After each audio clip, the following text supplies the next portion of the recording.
നോക്കി കണ്ട. അപ്പം അമ്മയും നമ്മളെ ചേട്ടായിയും കൂടെ തുണി കഴുകുകയാണ്.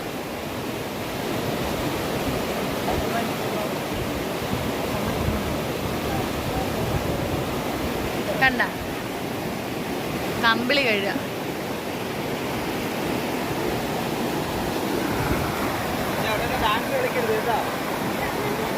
മോനോട് ഇരിക്കുന്നു, ഞാനില്ല.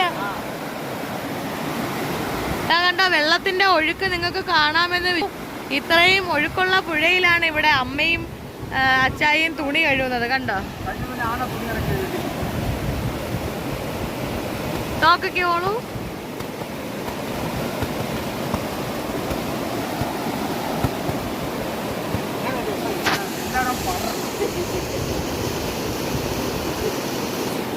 മക്കളെ, അപ്പൻ തുണി കഴുകുന്നുണ്ടാ?